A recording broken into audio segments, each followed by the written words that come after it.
Hello, everyone. Tom with Capo Fetish. So, the year 1967, a pivotal year in music, culturally significant. We know all the great albums that came out that year. We know all the significant events. But today, we're going to talk about some unhip albums from 1967. Some of these albums were hits, some of these albums were duds on the charts. But I'm going to talk about 10 of my favorite unhip albums from 1967. I'm going to start off here with a fine live album from Mr. Tom Jones. Tom Jones live at the Talk of the Town Club in London. A lot of acts in the mid to late 60s passed through this club. You name it. Stevie Wonder, The Supremes, on and on and on, Pat Clark.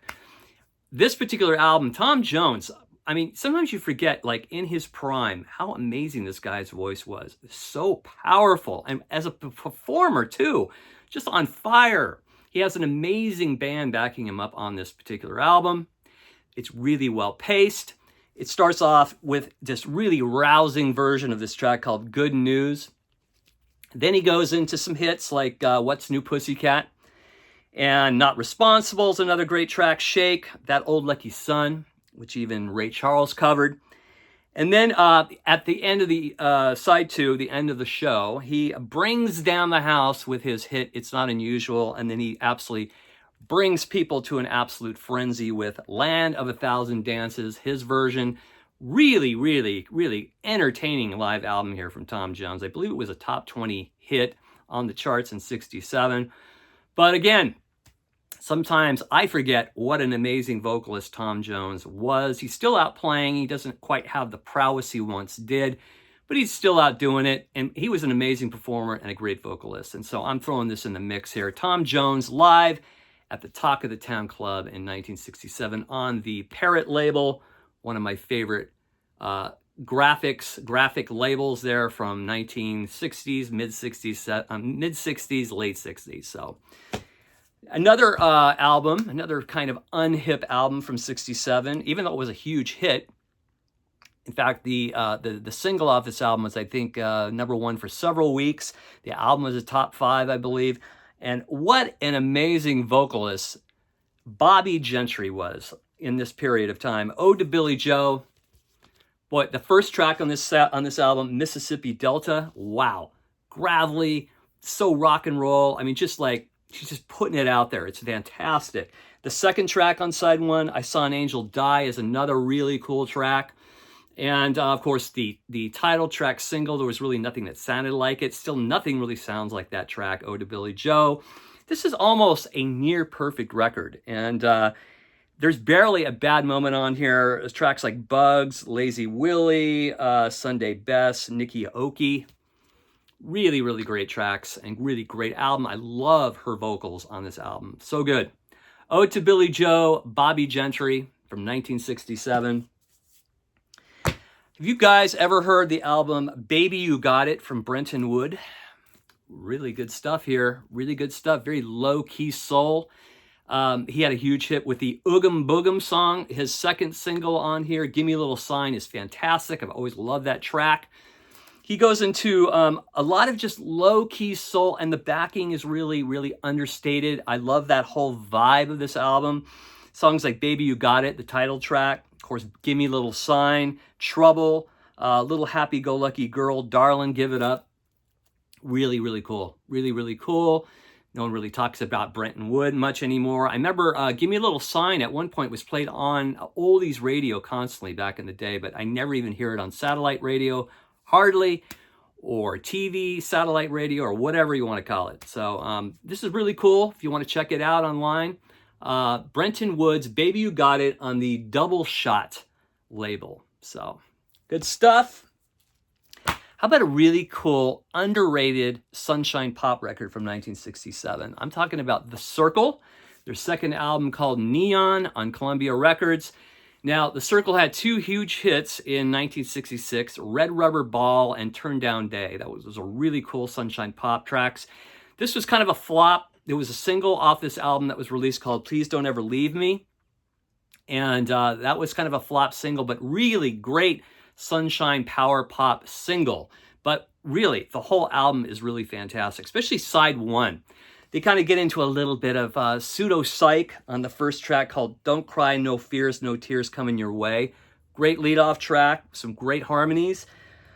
Tracks like The Visit, She Was Here, Weight of Your Worlds, I Wish You Could Be Here is a great little ballad.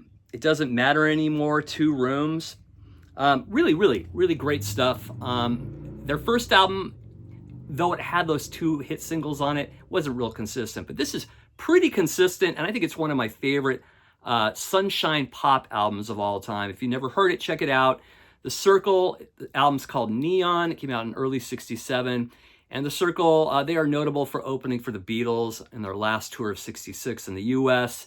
I think they were listed on that last tour with them when they played Candlestick Park. So that was kind of their claim to fame there, along with their couple of hit singles. But check this album out. It's really cool. Neon by The Circle. How about the Monkees' Headquarters? Their third album. This is when they started gaining more control of their recording sessions. I guess when their second album came out, More of the Monkees, they were unaware that that was going to be released. And Mike Nesmith had a shit fit and punched his fist through a wall and said, "We're through with you, Don Kirshner. We're done. We're going to do it our way." And this was their best album up to that point. This album is chock full of great pop songs.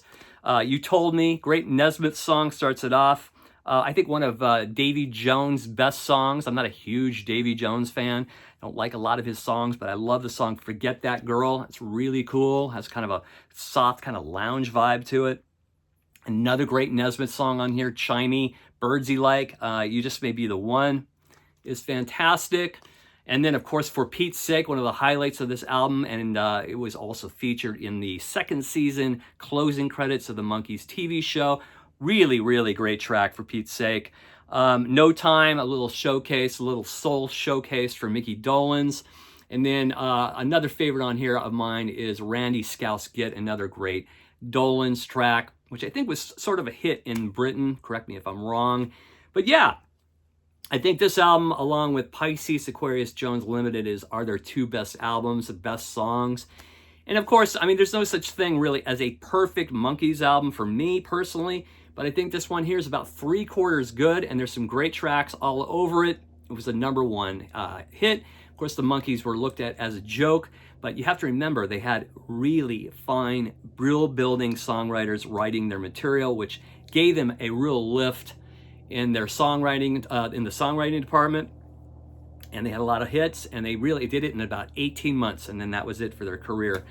And I think they deserve a little more credit, because I think Mickey Dolenz is a fine vocalist. I think Nesmith is a fine musician, and as well as Torque.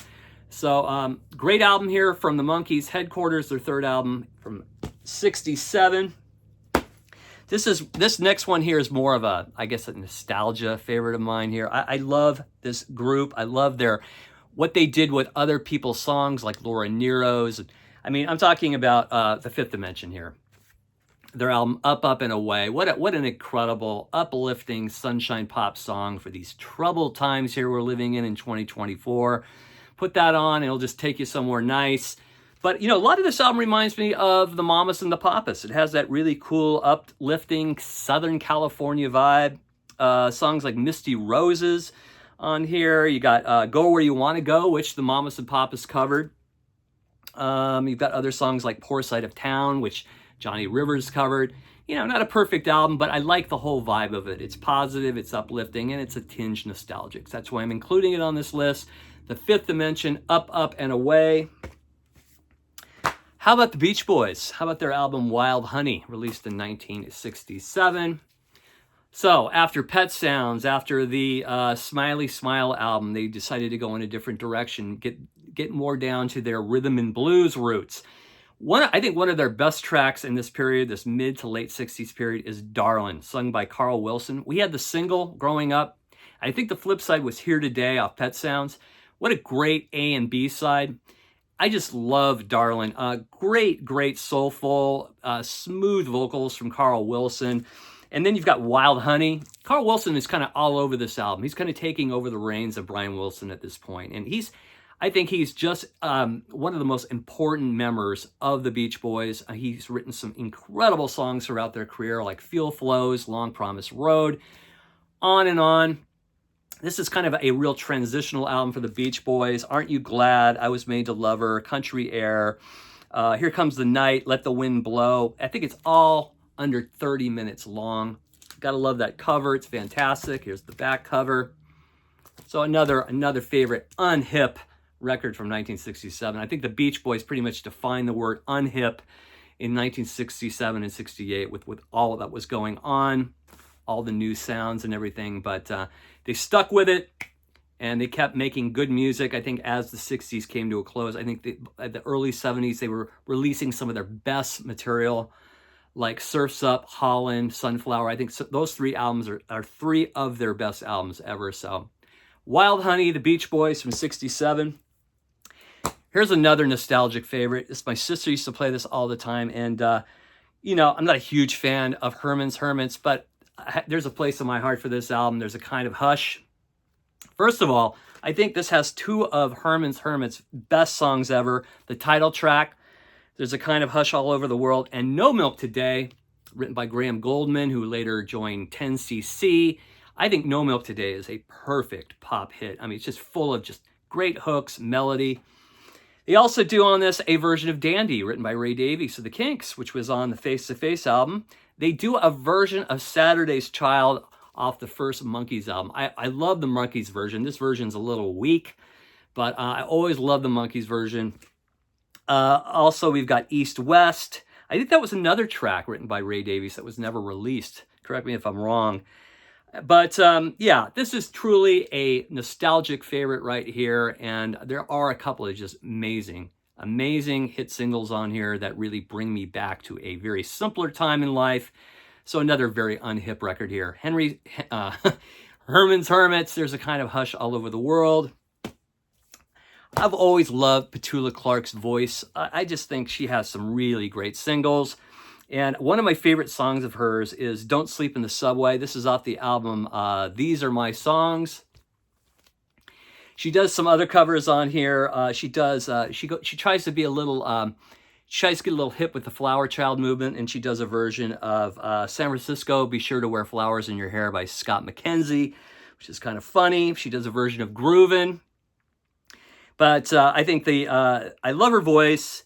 And I think the highlight on here is Don't Sleep in the Subway, which is so cool. All the different changes and chord changes, and I just love it.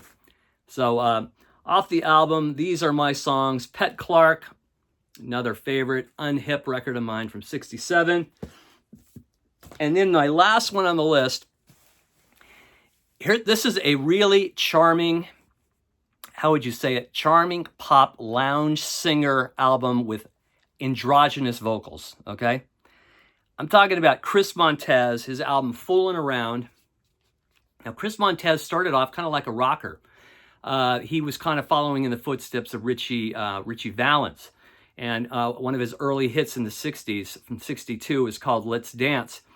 But somewhere along the way, around 64, 65, we have Herb Alpert and Jerry Moss from A&M Records. They signed him up to be more kind of a lounge singer, a more kind of middle-of-the-road singer. And so he had a huge single in 65 called Call Me, which I just love that track. So great. A lot of people have covered it. Put out a couple of flop albums after that. This is one of them. And there's something really, really charming about this record. There's this like innocence, this naivety about it.